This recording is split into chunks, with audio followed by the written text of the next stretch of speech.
പാലക്കാട്ട് വീട് തകർന്നു വീണ അമ്മയും മകനും മരിച്ചു. മൂന്നാം ദിവസവും തുടരുന്ന ശക്തമായ മഴയിൽ മധ്യകേരളത്തിൽ ഉടനീളം നാശനഷ്ടങ്ങൾ ഉണ്ടായി.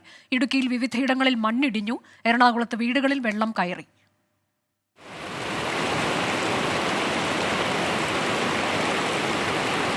പാലക്കാട് വടക്കഞ്ചേരി കണ്ണമ്പ്രയിലാണ് കനത്ത മഴയിൽ വീട് തകർന്നത്. വീട്ടിലുണ്ടായിരുന്ന സുലോചന, മകൻ രഞ്ജിത്ത് എന്നിവർക്ക് ദാരുണാന്ത്യം. ആലത്തൂർ പത്തനാപുരത്ത് താൽക്കാലിക നടപ്പാലം നിലംപൊത്തി.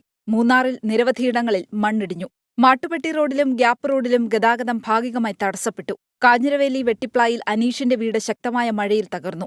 ഉടുമ്പൻചോലയിലും കഞ്ഞിക്കുഴിയിലും വീടുകൾക്ക് മുകളിലേക്ക് മരം കടപുഴകി വീണു. ഇപ്പോൾ റോഡ് പണിയൊക്കെ നടക്കുന്നതിന്റെ ഭാഗമായിട്ട് എല്ലാ സ്ഥലങ്ങളും ഇടിഞ്ഞാണ്. മണ്ണ് ഈ കട്ടിയുള്ള മണ്ണല്ല. അപ്പോൾ ഇത് തന്നെയാണ് റോയിച്ചേട്ടൻ രാവിലെ വിളിക്കുമ്പോഴാണ് ഞാൻ അറിയുന്നത്.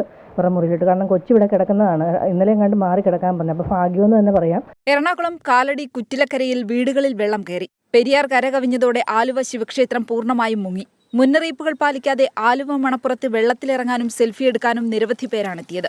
ആലുവ ഇടമുളപ്പാലത്തിന് സമീപം കടപുഴകി വീണ കൂറ്റൻ തണൽമരം അഗ്നിരക്ഷാസേന എത്തി മുറിച്ചുമാറ്റി. തൃശൂരിലും കനത്ത മഴ.